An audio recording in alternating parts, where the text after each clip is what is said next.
मकर संक्रांति अनेक ऐतिहासिक घटनाओं का प्रतीक है।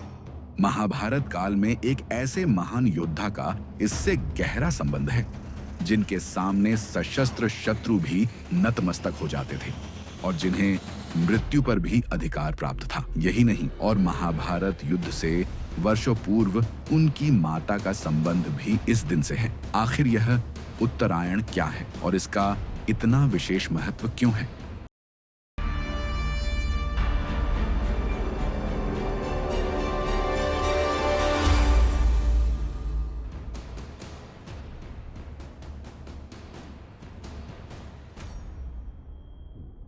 महाभारत युद्ध में भीष्म पितामह कौरवों की ओर से युद्ध कर रहे थे।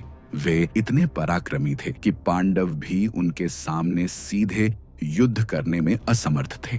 अंततः श्री कृष्ण की योजना से अर्जुन ने शिखंडी को आगे रखकर उन पर बाणों की वर्षा की।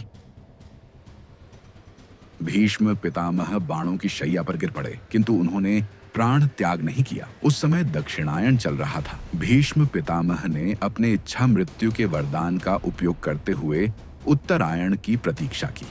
वे कई दिनों तक बाणों की शैया पर लेटे रहे, न अन्न न जल, केवल धर्म और भगवान के चिंतन में लीन। जब सूर्य ने मकर राशि में प्रवेश किया और उत्तरायण का आरंभ हुआ, इस पावन अवसर पर भीष्म पितामह ने भगवान श्री कृष्ण का स्मरण करते हुए अपने प्राण त्याग दिए। ऐसा माना जाता है कि उत्तरायण में देह त्याग करने से मोक्ष की प्राप्ति होती है।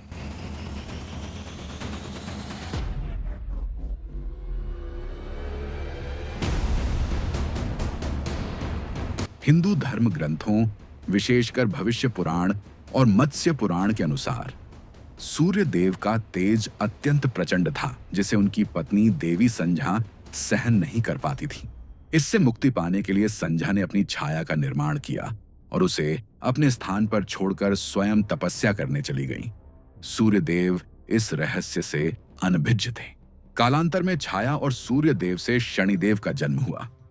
शनि श्याम वर्ण के थे, जिन्हें देखकर सूर्य देव ने संदेह किया और उन्हें अपना पुत्र मानने से इनकार कर दिया। इस अपमान से शनिदेव के भीतर न्याय और क्रोध की भावना जागी। माता के अपमान से आहत होकर शनिदेव ने अपनी दृष्टि से सूर्य देव का तेज क्षीण कर दिया, जिससे संसार में अंधकार छा गया। भगवान शिव के हस्तक्षेप से सूर्य देव का तेज पुनः लौटा, किंतु पिता पुत्र के बीच दूरी बन गई। क्रोधवश सूर्य देव ने शनिदेव का निवास कुंभ राशि में भस्म कर दिया, जिससे शनि और माता छाया बेघर हो गए। समय बीतने पर सूर्य देव को अपनी भूल का एहसास हुआ। पश्चाताप करते हुए वे शनिदेव से मिलने उनके दूसरे घर मकर राशि में पहुंचे।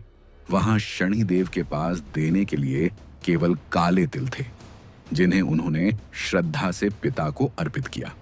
पुत्र की सादगी और भक्ति से प्रसन्न होकर सूर्यदेव ने वरदान दिया, जब भी मैं मकर राशि में प्रवेश करूंगा, वह दिन मकर संक्रांति कहलाएगा। इस दिन जो मुझे काले तिल अर्पित करेगा, उसे मेरा तेज और शनि की कृपा दोनों प्राप्त होंगी और उसके कष्ट दूर होंगे। इसी मान्यता से मकर संक्रांति पर तिल दान और सूर्य उपासना की परंपरा चली आ रही है।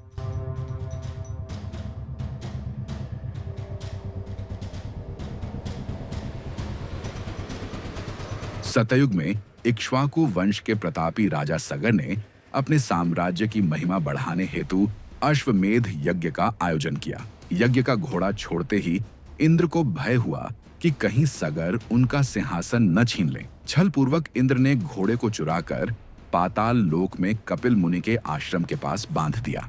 घोड़े की खोज में निकले राजा सगर के 60,000 पुत्र कपिल मुनि के आश्रम पहुंचे।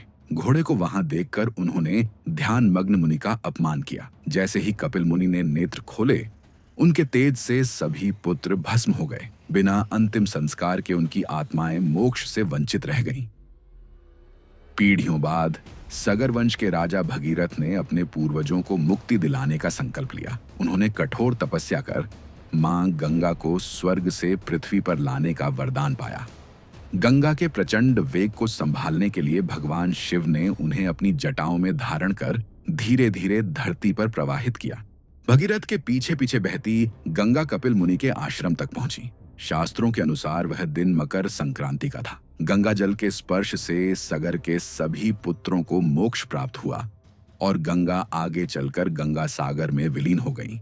इसी कारण मकर संक्रांति पर गंगा स्नान और दान को विशेष पुण्यदायी माना जाता है। आध्यात्मिकता से परे मकर संक्रांति एक खगोलीय घटना है। विज्ञान कहता है कि इस दिन से सूर्य की गति उत्तर की ओर होने लगती है, जिसे उत्तरायण कहा जाता है।